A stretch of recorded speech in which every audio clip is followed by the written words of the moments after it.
There are like 3 Zelda games that I have played to completion that I love dearly more than anything else in this world. All the other ones I've never played. What are these 3? Majora's Mask, Ocarina of Time, and The Wind Waker. I didn't finish Twilight Princess, and I played Zelda on NES, but never finished it. That's really surprising. I'm surprised Majora's Mask is amongst those 3. Hated Zelda 2 with a passion because it was so difficult. I couldn't get good at that game. So yeah. Unlike now, I've become more skilled player as I've gotten older. But the 12-year-old Brandon Jones was extremely frustrated with Zelda 2. But Minish Cap I am familiar with because of Timeline, and we did our Zelda Retro, and so I know the stories of these games. But this just came out on Virtual Console. You were playing it over the weekend. Yeah. It came out recently. I think maybe like last month. I vaguely remember, you guys mentioning stuff about Zelda in the past around the office. We do seem to like that relative game, interest. that series. So Minish Cap, Bosman. Minish Cap.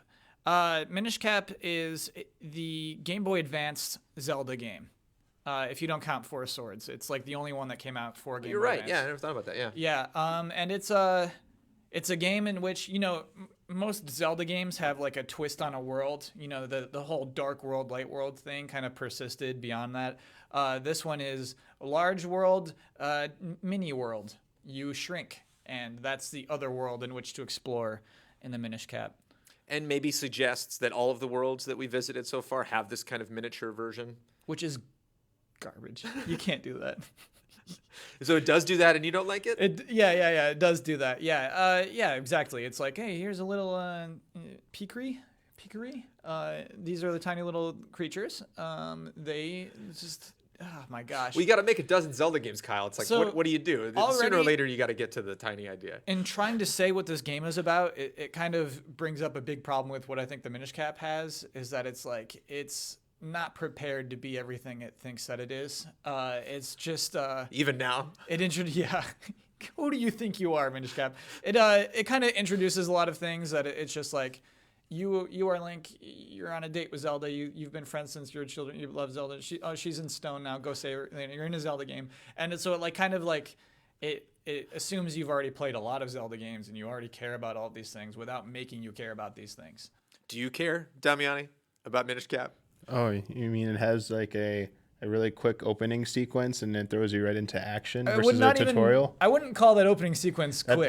That sequence is they're trying to do what Chrono Trigger did with the opening with the it's like a festival. Yeah. They're trying to do that. They're trying to do that. And I also found that more enjoyable because every single opening, okay, it still opens with Link waking up. Like they need to stop doing that. Like Link needs to stop waking up at the beginning. It's like a bad movie sin, and it's like now like a bad Zelda sin that they keep the cardinal sin of this. Yeah. But I actually liked how instead of like, oh, I'm just gonna go out and go be called by some person to go save the day or something, or I'm gonna go do my chores, like immediately you're showing Zelda. It's like usually takes forever to be told about like Zelda. It's like, oh no, like go deliver the sword. And Zelda comes, picks you up, like, hey, let's go to the fair. Like, Zelda actually had a little bit of a personality at the beginning. I was like, okay, you get to know Zelda. And, like, they are childhood friends. I guess if you don't see that, maybe you don't believe that. But at least it seemed like they were having a good time.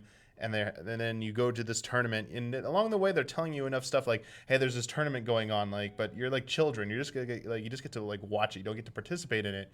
And then you just happen to be there when shit goes down. When Vadi unleashes, like, he's looking for his shit, and then, oops, it's not in there, and he's like, oh, wait, I'm looking for this light force. So it's supposed to be in this jar, in this treasure chest, but it's not in there, damn it. Wait, I sense it from the princess. Like, she has it or something, so I gotta, like, steal her and take her away. And Kyle doesn't like any of this whatsoever. This is bizarre. Damiani has his facts wrong. This man wrote The Legend of Zelda Timeline. And he's got his facts wrong. What's wrong? Tournament's already over by the time Link wakes up. Tournament has happened. Vadi's already won the tournament. Yeah. So you don't get to watch it. That would be great if you get to watch Vadi win the tournament. But instead, I'm sorry. Like, there was a day before that they were there. Exactly. So you didn't get to see that. Link was sleeping the whole time, apparently. No, he was not sleeping the whole time. But that's whatever. Like, he was, like, going to see the... Semantics, Kyle. Come on. Yeah. It's not semantics. This would be really cool if you got to see that happen. Instead, you're told about all those things. Seeing the actual tournament would have like made you more excited. Like seeing more cutscenes would have made you more excited. I'm glad we're talking about the opening and not the ending, so we don't have to worry about spoilers. Yeah. Well, we got in so much trouble about the spoilers. No spoilers. There are going to be no spoilers during this. What did we do? What did we get in trouble for? Valiant Hearts. Oh. Yeah. Well, I mean, at the festival, you do some there's some mini game stuff like that you don't really get to engage in it. You just see like Zelda like moving around and like, oh, I want to do this, I want to do this, and It's no mini games. Then she gives you No, you go to talk to people to Yes. hear stories. I know, but like the premise is they're playing games at the carnival, like mini games at the carnival. I would love to you play would've- mini you games at the would've- carnival. So you would have liked to do that and then win the shield that Zelda gives you instead of taking the heart that the lady was nagging you, like, wouldn't you like this beautiful like thing? And then like Zelda's like, no, I'll take the shield and I'll give it to Link. And then you try and go past that Deku scrub, and Link uses the shield, go boom, and he's like, oh, now we can safely get by. Do you remember that? I do, but There's like charm in this part. Like it was like so you're charmed. Minish Cap, I guess you could say, is a charming game.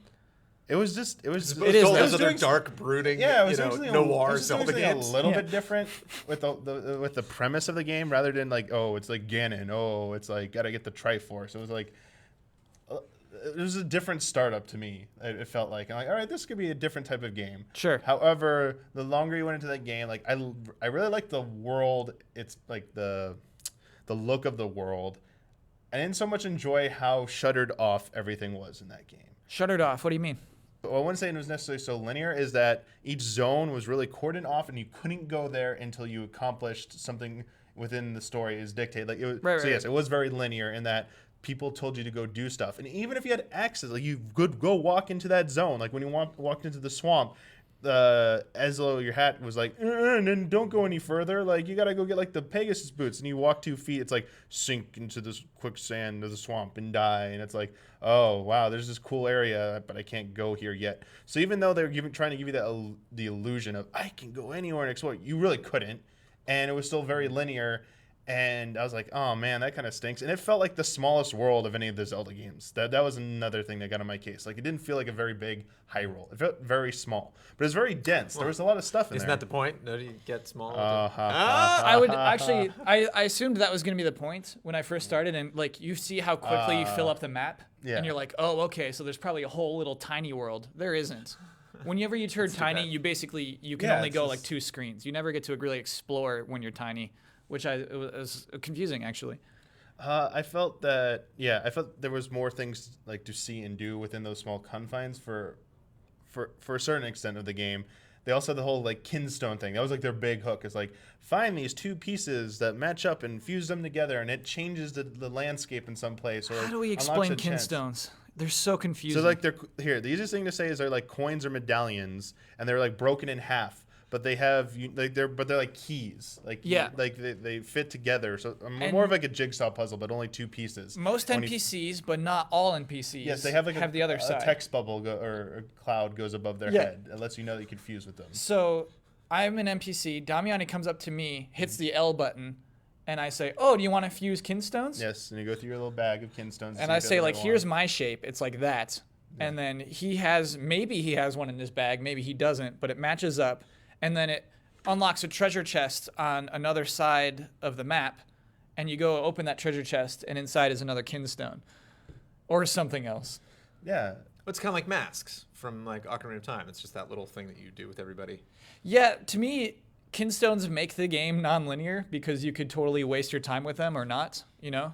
But yeah, kinstones, that's the differentiator of this game. Yeah, basically. you either loved it or hate that. And that Yeah. was like one of the extra layer that they added to the game. Other than just doing the quest, that was pretty much it, was doing the kinstones. So say I was born in '98. Okay. Right? And now I got a 3DS and I love it. And like these Zelda games are cool, man. I played Twilight Princess when I was young and that was fun. But I haven't really gotten into these old games. Like, should I? And I've played other games of Virtual Console. Is this the worst Zelda game on Virtual Console, or is this? We're not saying many positive things in this time, The gentlemen. worst about this, Zelda about game Minish on Cap. Virtual Virtual Console. Console. Yeah. Four Swords is on Virtual Console, isn't it? And you were saying Oh, that was only On the 3DS anniversary. maybe. Yeah. That's No, that's okay. way That- we don't that's- even. that one's that's really garbage. bad. so you know. This one thing me Minish and Cap Damiani is really agree on. Minish Cap is really easy, so and doesn't take that long to play. It does look really good though visually. It also has the Gust Jar, which is one of the coolest items. It has cool items. Yeah. It's got the rod that just flips things over. Yeah, the It Gust Jar. has is- it has the Gust weird Jar is weird awesome. items that you haven't used before. It sucks things in, and it can also propel you as well. You know what cracks me up? A lot of the things you really like about this game are prevalent in Skyward Sword.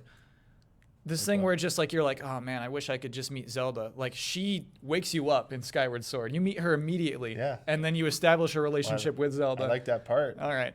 And the gust bellows are extremely prevalent, and you can use it outside of the. You can like. You clean really a want to house get with- into this, Kyle? We're here No, to talk you're right. about. I we're don't want to already talk about over time Skyward now. Sword. God. Okay, all right. Sorry. So you can flip things up and down. That's the best thing in this game. Thank you so much for coming in and talking about. I can't Minish pronounce Cap. that item. Kanepachi or Kanepaki. Pacci. Yeah. Let's say Pachi. Pachi. We'll say yeah. No, that's another thing funny. Zelda terms. They're never said out loud, so everyone always says them weird. So That's true. Even Ocarina, like it's that. Even that's that a real word though. Yeah. So. Even that though still gets Yeah. confused all the time. No, but I would say you should try it out. If you're looking for another Zelda game to play, we say it's one of like the worst ones. It's not bad. It's A bad Zelda it's- game it is still a sounds great it's game. Just, it's just weaker. Yeah. It's weaker than the other handheld ones. Yeah. Most of them. So it's worth checking. Well, I'll maybe check it out someday, and it's Ocarina. There's. You said there were 3. There's still plenty between this. Plenty of Zelda games to be between your 3 You and finish this Twilight one. Princess first, and then like the first game. And Yep. then- Yeah. And then- Definitely Skyward Sword. I hear that Link to the Past game is all right. I should maybe check that out one Yeah, day. you Link's should- Awakening, bro. Yeah, the fact Link's that you haven't Awakening. played through Link's Awakening and Link to the Past, you need to like stop I doing have an stuff idea. right now. Let's talk about every Zelda game ever made. No. Let's not. We're done. Editorial report.